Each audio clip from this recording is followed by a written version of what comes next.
Good afternoon, everyone. My name is Derek Snyder, and I am Senior Director for Science Partnerships and Outreach at the American Psychological Association. And it is really a pleasure to be here today to speak with all of you about one of our most exciting new programs, SUPER. We are thrilled to be developing this program that celebrates undergraduate achievement and undergraduate potential in psychology. And we are hoping to encourage as many of you as possible to apply. Being that it is our first year, we are still working out some of the details, and because of that, we are taking an extremely broad approach to issues such as diversity, equity, and inclusion. We want you to describe your story to us, and we want to help you find a foothold in this field that we love so much and to find success as a researcher and as a young psychologist. I am joined here today by Mia Smith-Bynum, APA Senior Director for Science, Equity, Diversity, and Inclusion. Mia, would you like to say hello? Hello, everybody. Happy to be here. Okay, I know that some of you may be just learning about SUPER, and so I wanted to take the opportunity to tell you a little about the program and some of what we're looking for in applicants. And then later on in the program, we'll give some questions that have come in from viewers like you. And then we'll also have time for some questions from the audience. We have some of our lovely staff here today to monitor the webinar chat. And so we'll be trying to answer questions there as well. This webinar is being recorded, so there will also be an opportunity to review the webinar later on. We will send a link to the webinar as soon as it becomes available. So without further ado, let me talk a little bit about the program. So SUPER, first of all, stands for Summer Undergraduate Psychology Experience in Research, SUPER. It is designed to provide summer research funding directly to students from underserved backgrounds, particularly those who have not had the opportunity to access research experiences in the past. SUPER fellows are required before they apply to have a relationship with a faculty mentor, and that relationship can be brand new. All we ask is that you take the time to find a faculty mentor who you're interested in and who has the time and the bandwidth to spend time with you this summer in their research labs. The project that you work on should be led by you, but we understand this is new territory for most of you. So we expect that you will have significant mentorship and guidance from your faculty host and from the staff and other students in their laboratory. We recognize this as a learning experience, and we just want to know that you're really interested in the work that you're going to be doing for the summer. We envision that you'll spend a minimum of 9 weeks over the summer in the host's research lab, and those weeks should be at least 20 hours a week. So we're trying to build in time for if you need to have a part-time job or if you have other commitments that you need to work through during the summer. We want to give you time to accommodate those, but also to have some protected time to work in the lab.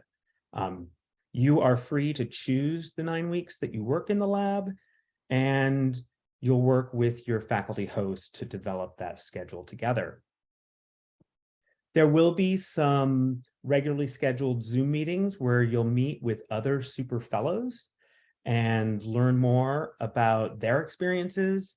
And we'll be presenting some some helpful information to you about the process of becoming a research psychologist. So maybe some information about how to apply to graduate school, or where does your fellowship journey take you next? If you want to continue working in a research lab, what does that look like? What do careers in psychological science look like? We want to present information for you that helps you to make informed choices as you explore psychology as a career. We haven't figured out yet what the schedule is for those meetings, but they'll probably be on weekday afternoons to accommodate people in different time zones and to accommodate people's work requirements. A few notes about eligibility for the program.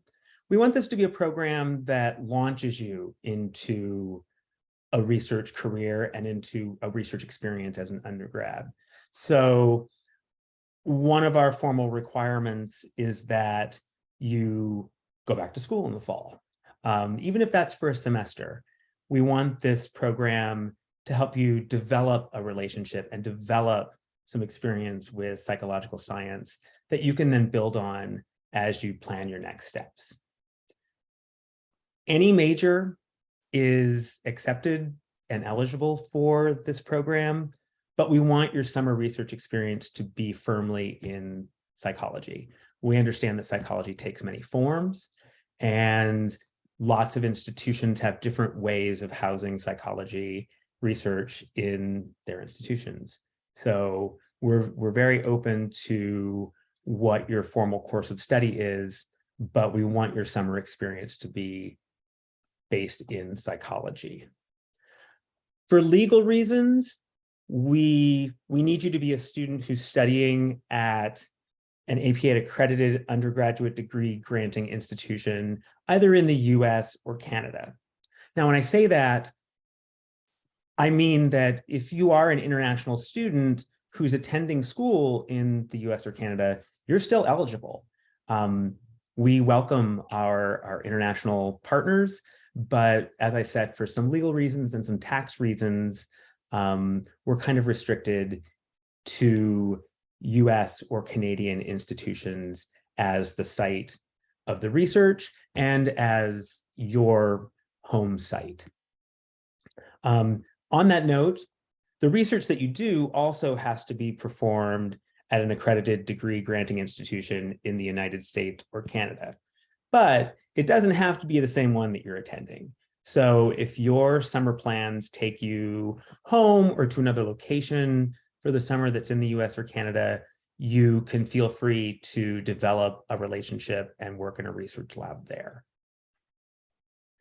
As for funding, you'll receive $4,000 for a stipend during your summer, and we really intend for that money to be used to help cover your basic living expenses, food, housing, and whatnot. We don't expect you to use that money for research costs or laboratory equipment or anything like that. This is money to help you live during the summer so that you can afford to spend time working in the research lab. You'll receive $2,000 of that at the beginning of the summer, and then $2,000 at the end after the requirements of the program are met. You are allowed to have a job or take classes concurrently with the fellowship. Our expectation is only that you spend 20 hours a week for 9 weeks on your research project. Mia, do you have anything you'd like to add to that? I think that the only thing that I would add would be if you've been reading about someone in one of your textbooks and you would really like to go and learn from that person at another school, this is an opportunity to do that. Most of the programs that are available for underrepresented students are based at the school where a student may be enrolled. Super gives you the opportunity to think outside the box and look at other places.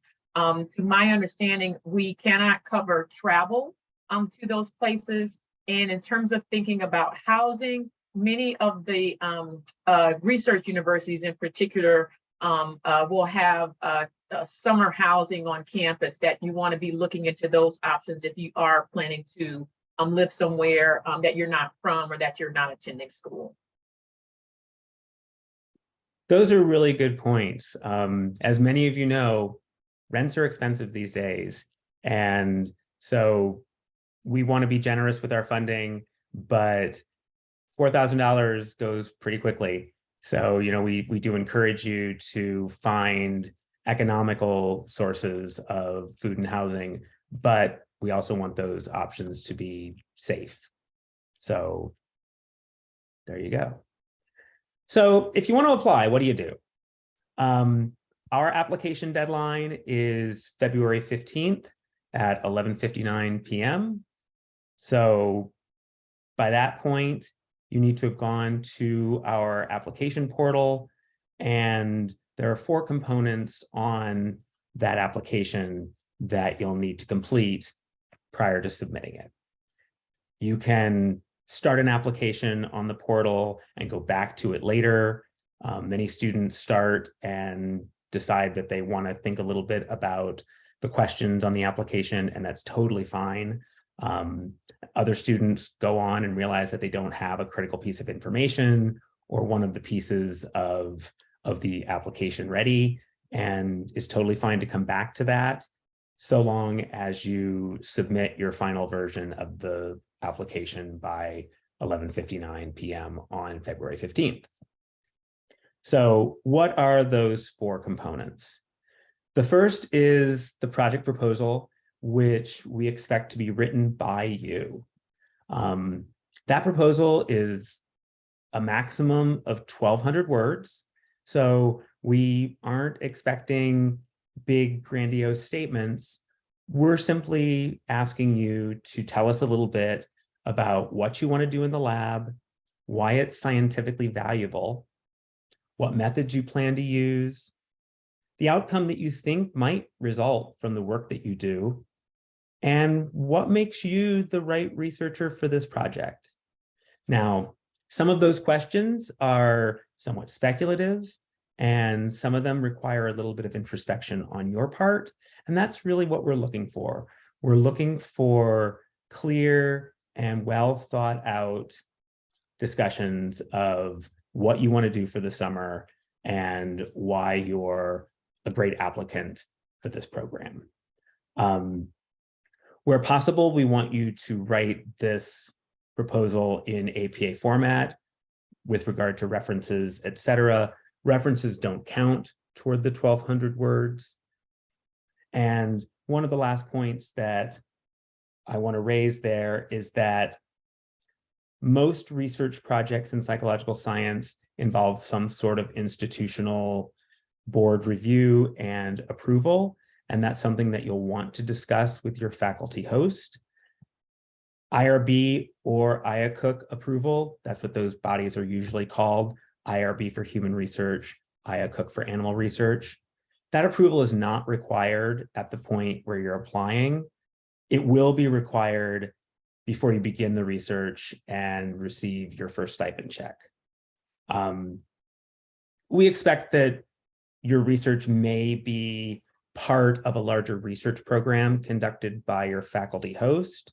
So we wanted to point out that if your faculty host already has IRB or IACUC approval for the work that is included in your application, you don't have to go and get it again. The second part of the application is a diversity statement. And we've had a lot of questions about what we're looking to see in the diversity statement. Mia, did you want to weigh in on that?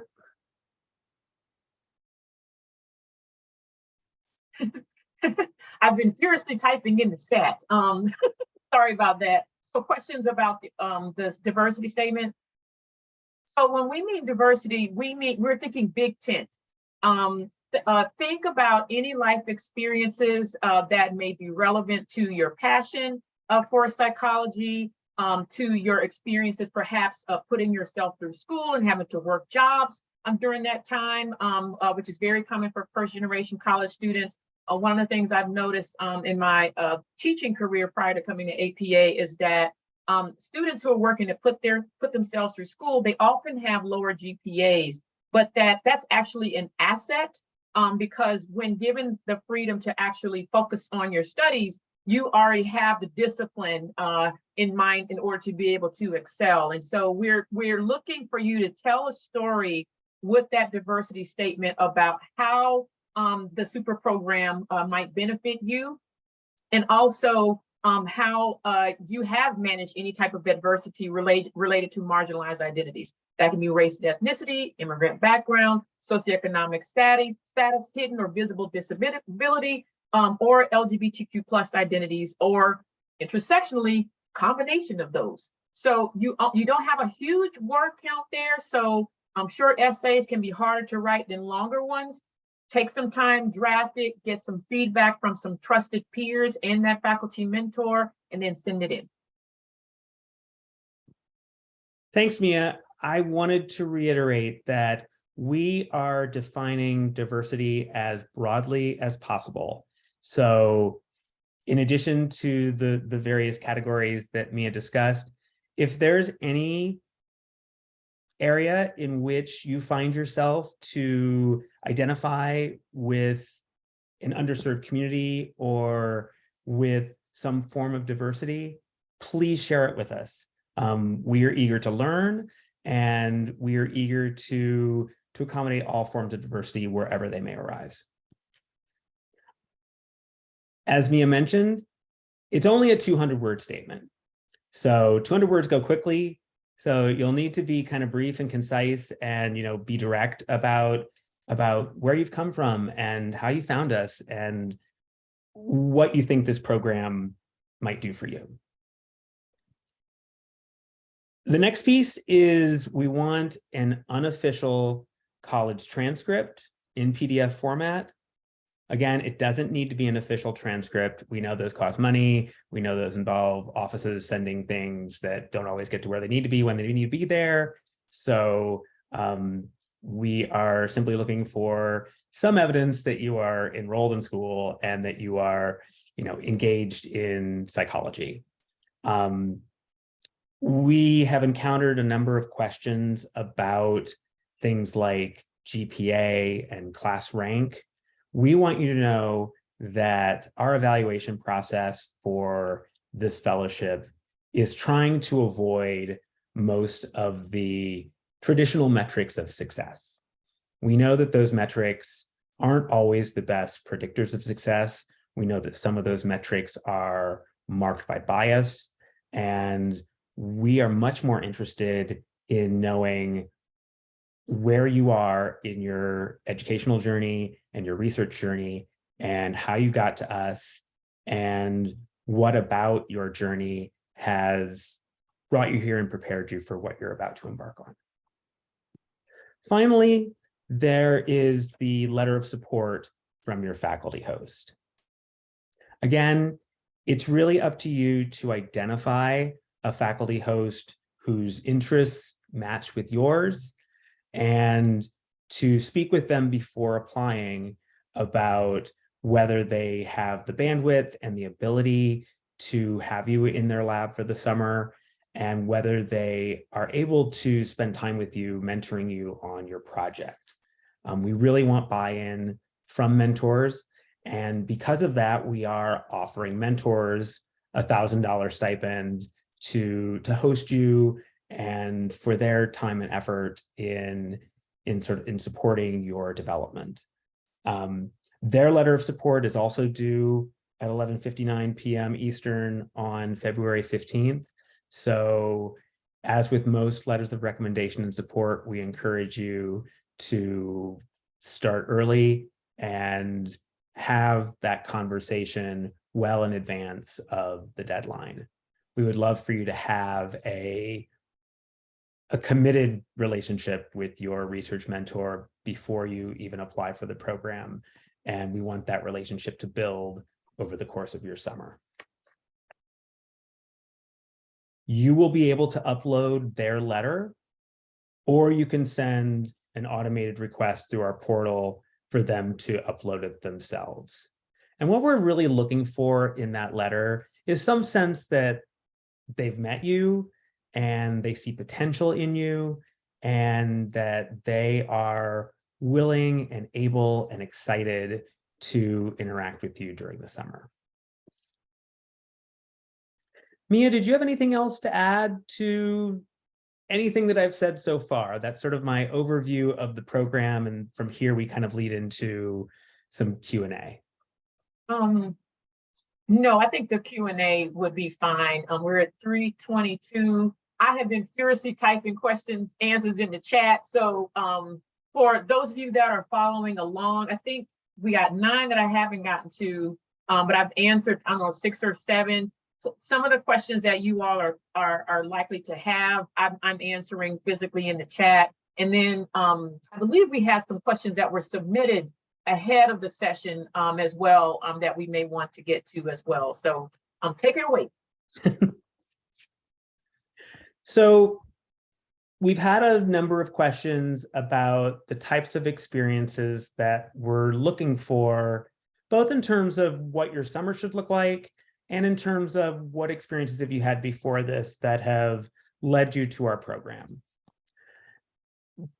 There aren't easy answers to those questions because all of you come from different backgrounds.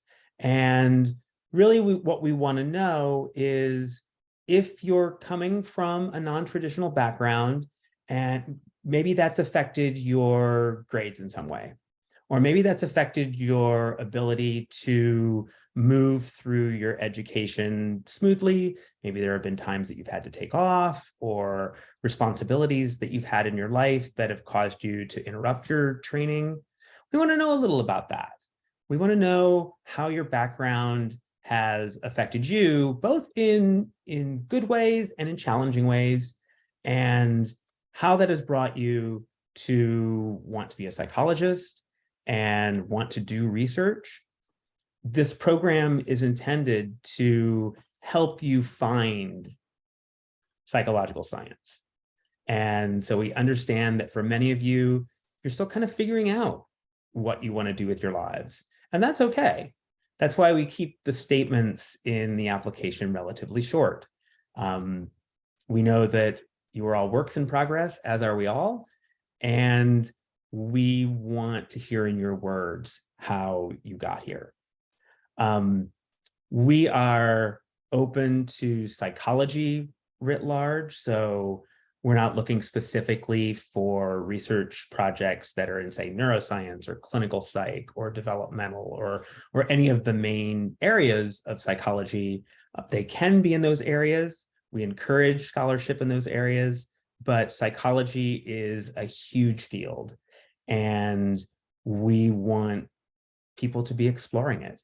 So we're open to any project that involves behavioral science and that has you working in a research lab to understand how research works and to apply it to a project. Mia, anything to add to that?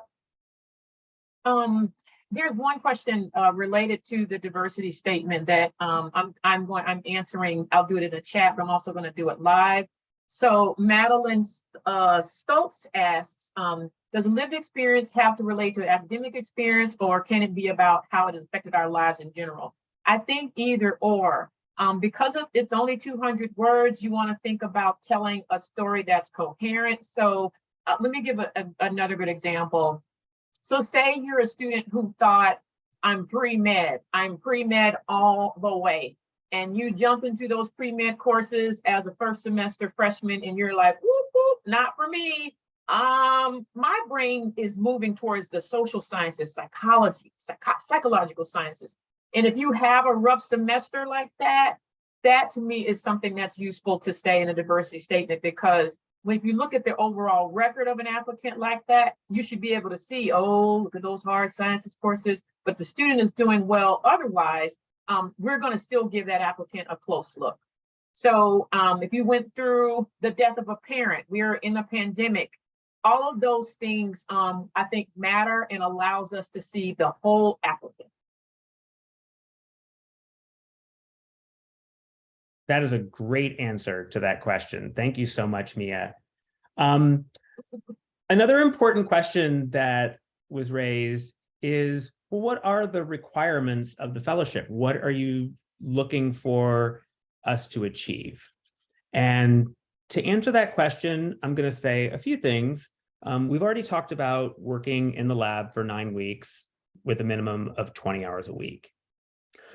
We want you to participate in our semi-frequent chats with super fellows, where we talk about career pathways and professional development. And then as your summer draws to a close, we will be expecting you to write an abstract of your work that's suitable for submission to the APA convention. And the reason I say it exactly like that is because we will fund you to attend the APA convention next year to present that work, if you so choose. So we want this summer's experience to culminate in a research abstract that you may then choose to submit to the APA convention. And if it's accepted, you will then be paid by us to go to the APA convention and present that work. We want to celebrate the work that you do this summer.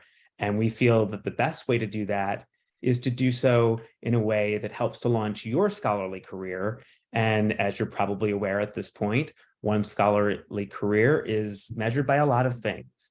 But one of the very first things that is influential in determining a young person's career success in research is interacting with other researchers and learning how to share your work. And so for that reason, we are providing support to help you present this work that you'll be doing this summer. Can I answer one question live? I started typing out, but I think it'll be easier to explain it. So we're getting some questions, gotten 2 now from students who live in Mexico and are interested in working with US or Canadian-based mentors.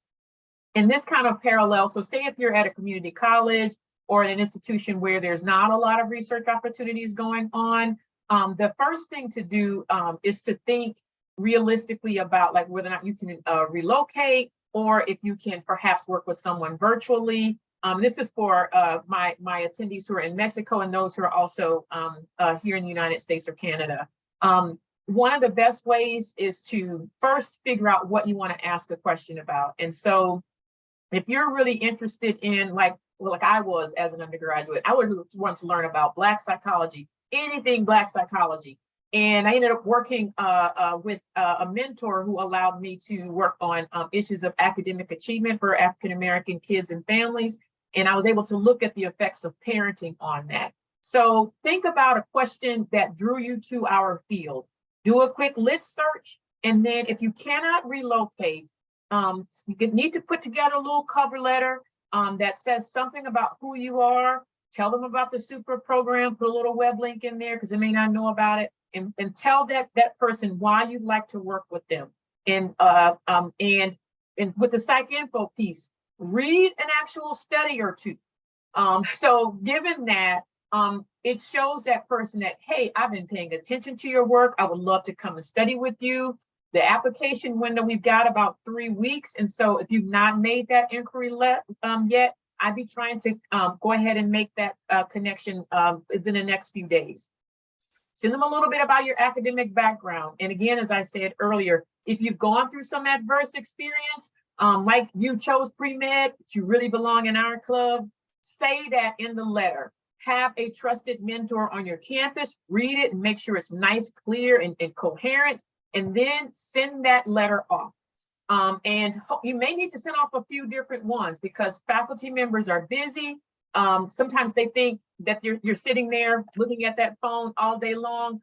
Alas, we are not. So if you don't hear something back in about 3 days, do a little reply all and say, hi, I'd really like to work with you. If contact dies out then you know that's probably not the person. Move on to someone else.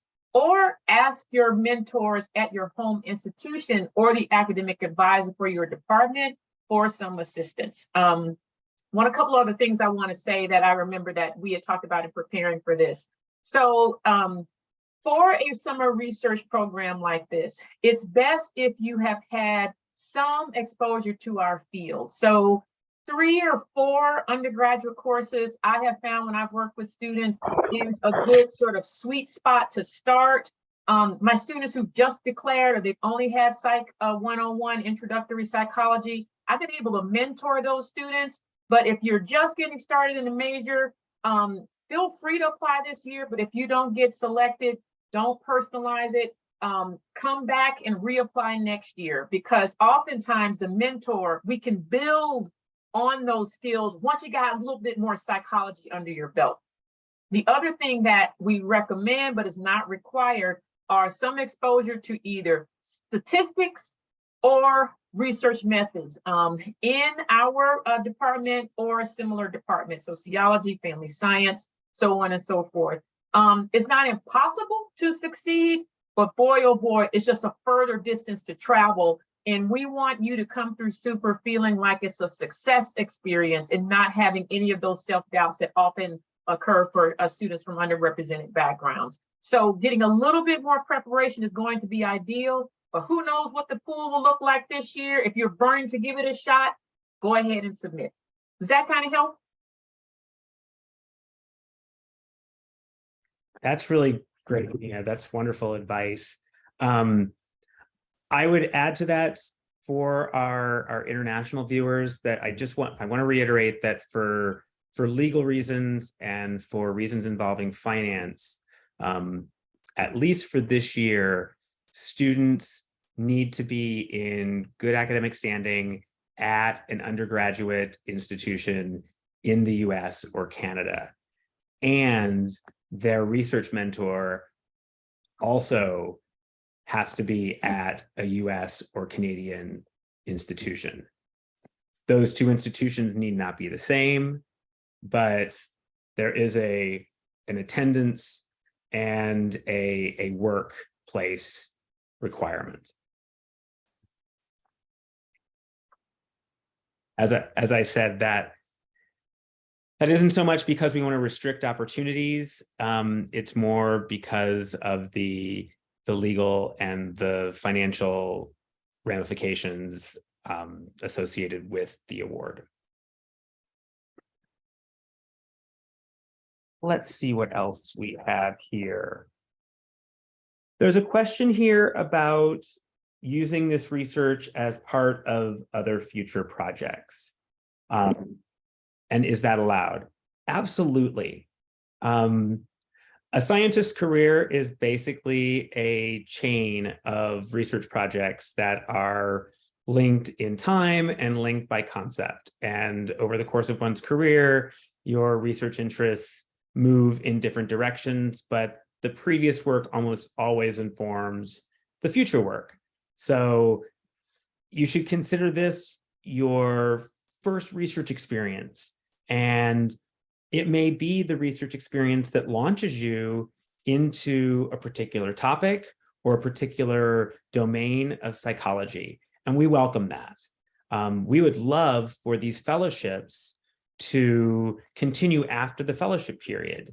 If you find common cause with your research host and really enjoy the lab, and it's possible for you to continue working in the lab during the school year, we'd love to see that happen. We'd love to see this be a catalyst for your engagement in psychological science.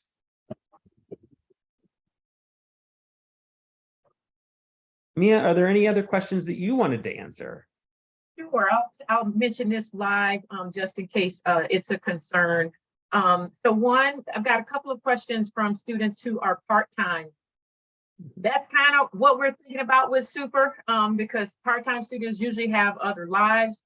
They're raising families, they're putting themselves through school. So don't consider that a barrier at all in terms of our selection process. But do look carefully at the Super program criteria to make sure Super is something that you can fit in realistically in summer 2023. The other question here that I have from, I believe, Mylan Haberl, apologize if I mispronounce your name. The question says, do faculty advisors need to meet specific criteria? Are certain professors designated as faculty advisors by the APA? Or is a faculty advisor any professor or researcher who's involved in psychology and most importantly, willing to be an advisor? And the answer is part two. Someone who is a professor or a researcher who is involved in psychological research and willing to be an advisor. Let me say a word about this as a woman of color who trained in this field in that way. You want, ideally, this doesn't always happen. And I don't know that I would tell a student to turn down super if this is not the case, but, and this is aside from the selection process, this is just me giving advice. Ideally, you want to work with someone who's passionate about mentoring undergraduates because those are the ones who are going to ensure that you have a great experience over the course of the summer. And those are people who will likely stay in touch with you after the summer. So, so that's just a little bit of advice in terms of if you're, say if you're looking in your department, and I would say there's a field of study that you're not particularly passionate about within our discipline, but you love the professor and they are great with students. You know, stretch a little bit and consider working in that person's lab because those are the kinds of faculty instructors who really love working with undergraduates, and they're going to make sure you have a great research experience. And any research experience will make you competitive for grad school. So just a little advice on picking the mentor. We do want someone who has the capacity to actually oversee the work. And so they'll be talking about that in the letter. Okay, and someone says, let's see, here's a long question here. I'll take this one offline. It's really great advice, Mia. One question that I'm seeing here from our submitted questions is, what do you find is a challenge for candidates throughout this process? And well, this is our first year, so we're kind of seeing the challenges arise in real time. And I would say that thus far, one of the biggest challenges that we've observed is people overthinking the process. We want this to be a very user-friendly application. And we are really sincere when we're saying we want to hear about you. In your own words, we want to hear your story. We want to hear what your plans look like. There are no preconceived words that we want to hear other than that you're excited about psychological science and that you have some sense of how your journey has prepared you for this experience and what you hope to get out of it. We're keeping it very broad in terms of what we expect beyond that, because we know you all have different stories to share.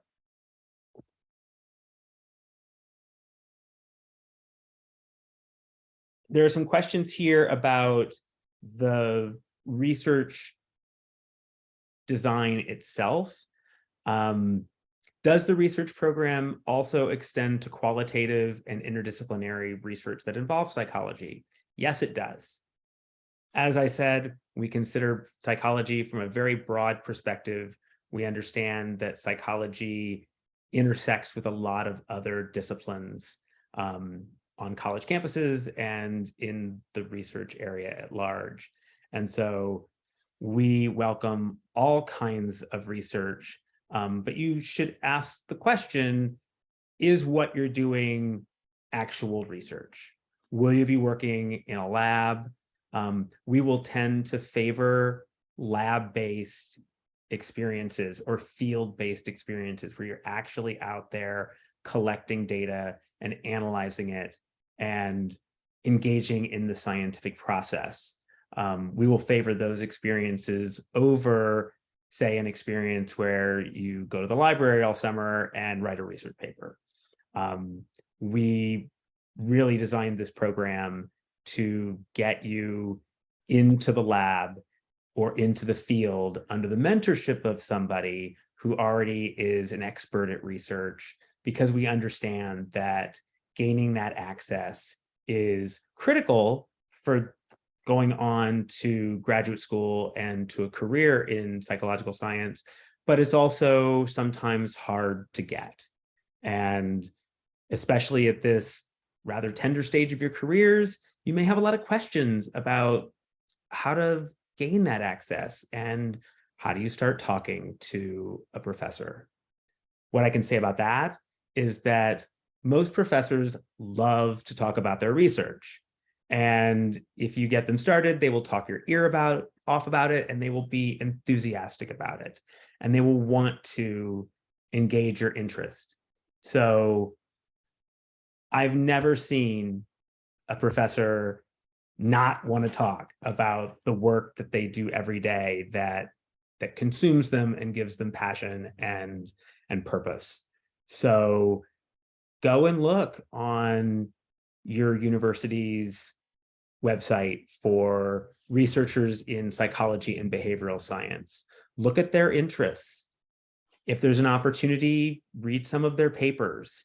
It always helps when you initiate that conversation to have done a little homework and to be able to say something back to the professor about their work that indicates that you've taken some time to get to learn about them and to know what they do, and that what you want to do is join them on their already existing journey. So I would advise you to go out on that limb. Many of us are shy, and many of us have imposter syndrome, where we think that we're going to ask dumb questions or people are going to make fun of us. And I suspect you won't find that's the case when you contact a psychology researcher to talk about their work. Mia, any thoughts? Yeah, we're seeing, I think some of the text looks identical to questions that were asked earlier. And so let's talk a little bit about virtual options, because we're getting some of those questions. Virtual options, part-time, if you're in Mexico, please be sure to scan the question and answer, because we're starting to get some repeat questions. I want to make sure I'm addressing some additional ones. Just to kind of bring you up to speed, Derek, some of the students are talking about virtual mentoring, which is something we couldn't have really talked about realistically in 2019, but that is perfectly fine. But you should be collaborating with that faculty mentor now about what that work is going to look like and how they're going to plug you into their team. So, and so I can imagine some virtual mentoring things being fantastic and others being a little disappointing. So vet those options carefully, and you should be having conversations with the mentor and feeling that support even across the digital airways or your screen. So that because sometimes you can't go down the hall and knock on the graduate student's door who's working with that professor, or get a hold of that professor. You can feel a little out in the woods, especially if this is your first time doing research. I sort of miss being able to sit down next to my proteges and walk them through certain activities. And so some folks may say no to that option. But if you've done research before, or you love working along, virtual could be great for you. But talk with the mentor and nail down the details about what that mentorship is going to be. Because what we'll be looking for is this student going to have a great experience, or it looks a little thin for someone at this stage? So that's the thing to really think about. It's not either or, but is the case there for a successful experience for you? That's really great advice, Mia. We want this to be a substantive experience. We want you to walk away from this feeling like you gained something that you wouldn't have gotten otherwise had you spent your summer doing something else. As Mia said, there are perfectly valid and valuable forums for doing online research and working virtually. And we recognize that. And we look forward to reading applications that kind of open our eyes and help us learn more about some of the innovative ways that people are doing that kind of research. However, we don't want you to end up in a situation where you aren't getting the kind of support and mentorship that we hope you'll get this summer. So we really One question, as I think we've got some, as folks are perhaps logging on or getting more confident, can you talk a little bit more about the research project proposal? And there's a requirement for the IRB piece, but that you have some particulars in terms of the sequencing, so you could go over that right quick. Sure, I can go back and discuss that some more. So the project proposal has a 1,200 word limit.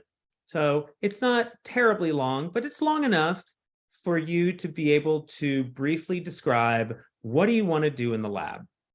And why should people care about that? Why should scientists care about that? Why is it an interesting question? And you should have some conversations with your faculty host to gain their perspective on why these questions are interesting. You will find that research scientists tend to work in some areas that, if you just look at them on their face, seem pretty obscure and esoteric.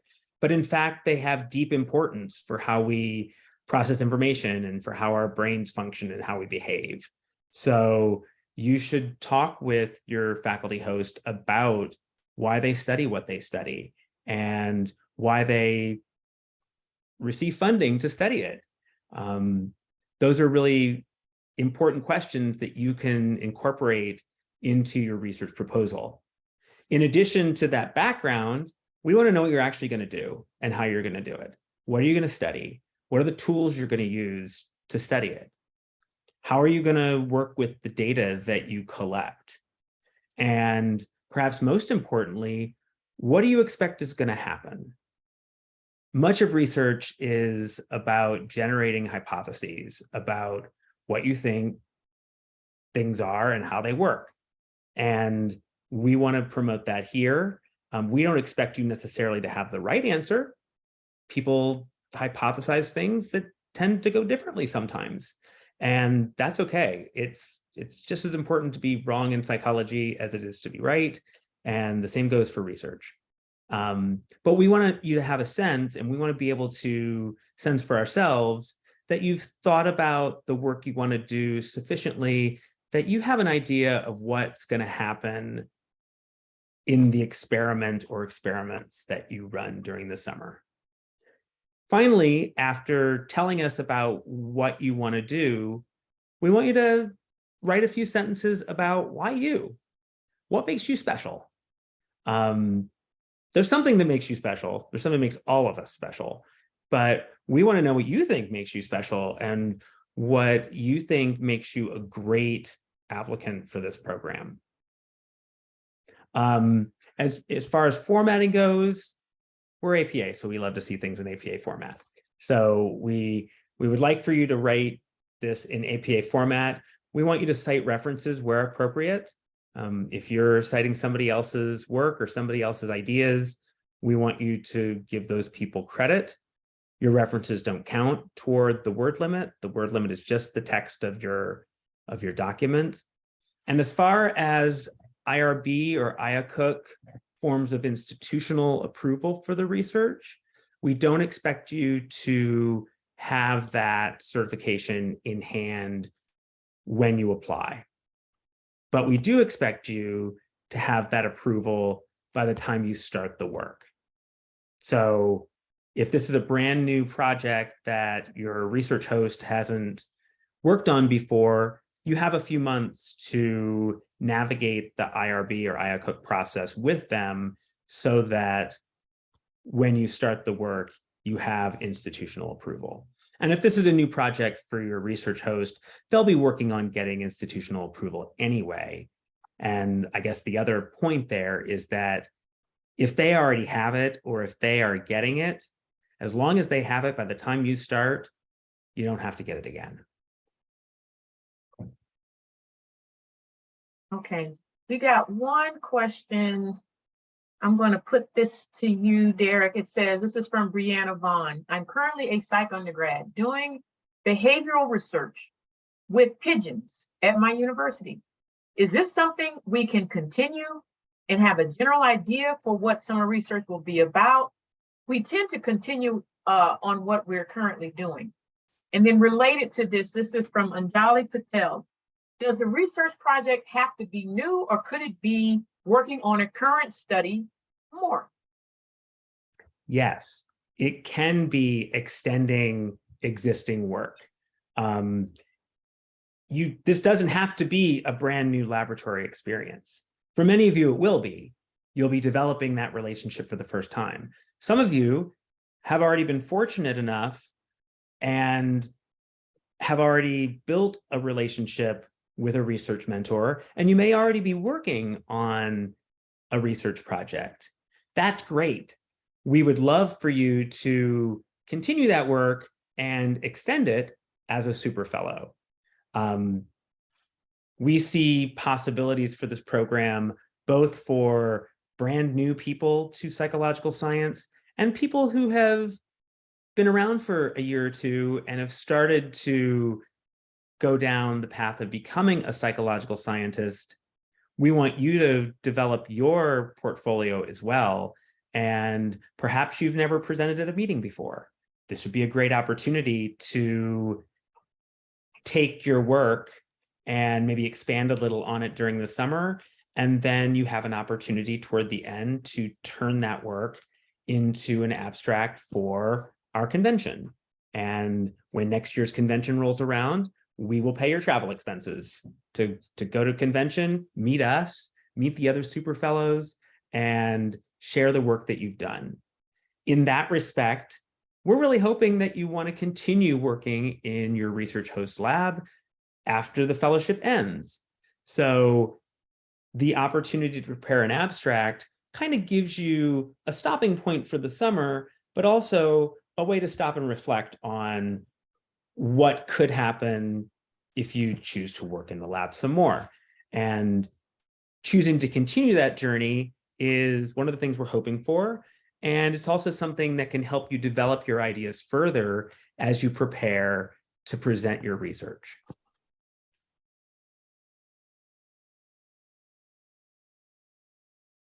Let's see, do we have some other questions in the Q&A? Okay, just finishing up. Let me check and see what we've got here.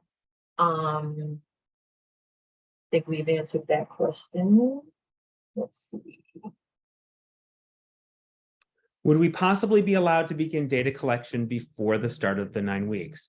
Again, the answer is yes, provided that you and or your faculty host have the appropriate clearance from the institution to start the research.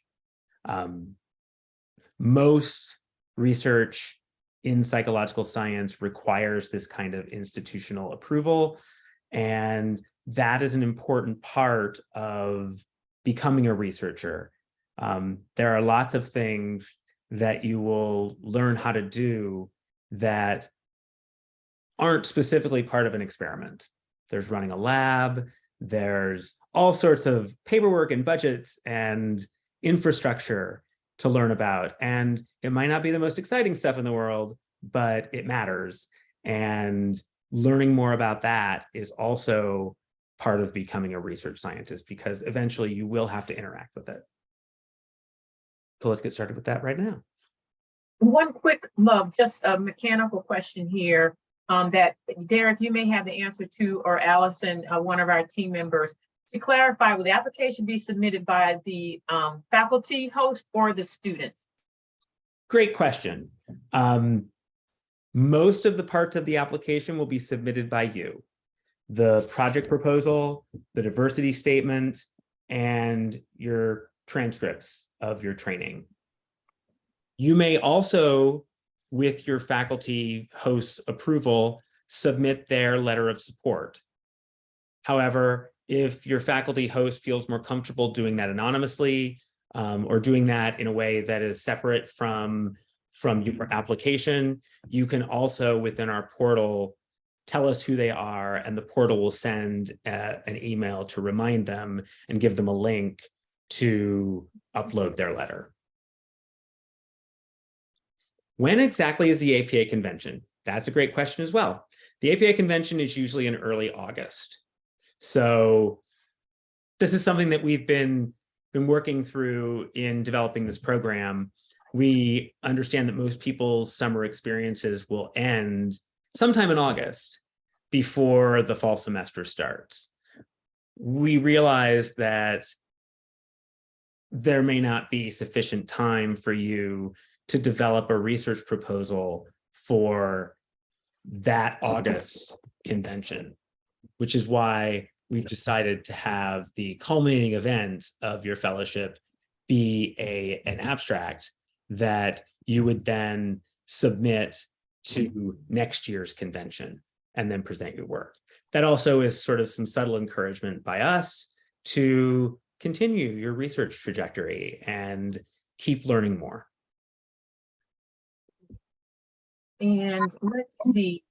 So we got a question. Be sure to put your questions with this last few moments in the Q&A chat. There's some good comments in the messages directly to us as the host that everyone is not seeing. So I'm just now seeing your question now. So someone says it was mentioned that we should broaden our horizons. Let me clarify what I was meaning. So the comment says, it was mentioned we should broaden our horizons. However, what if our passions lie with developmental or cognitive psychology?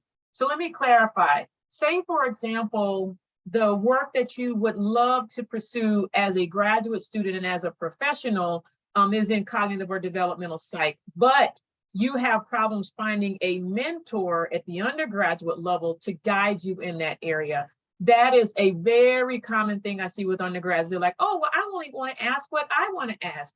And I get it, because passion is what drives what we do. That it's not always feasible. Perhaps the persons at your host or target institution is not available. Their lab is full. This is what we mean by broaden your horizon, is don't let the perfect be the enemy of the good. If you can't find a mentor in your passion area, find someone who will mentor you. And then the graduate program, that's where you go after the passion. That's the area where you cannot compromise. You want to work with an expert in cognitive and developmental psych if that's your heart's desire. So what we're saying is to be flexible, but if you can get a win-win and get that topic match as an undergraduate, I say go for it. That's great advice. There's so much to learn about how to be a scientist, how to work in a research lab that applies regardless of the research that you're doing. And you may be at an early enough point in your research training that you just need experience working in a research lab. And maybe you want that to be sort of the general area that you're interested in, even if you can't find a specific person to look at the specific thing that you're interested in. Because chances are, over time, those things will change anyway. But the broader area of psychology that you're working in will probably stay fairly close to where you are. Although that may change too. Well, everyone, it is 3 o'clock now. I'm sorry, 4 o'clock on the East Coast. I'm on Texas time, so I'm a little bit earlier. I want to take this moment to thank our team here. Mia Smith-Bynum, you're, as always, an incredible co-host. And Allison Spanos and Angela Schubach, who have been running point with the Q&A and with the running of the webinar. Shandell Hoover, who has been offering valuable technical and marketing support.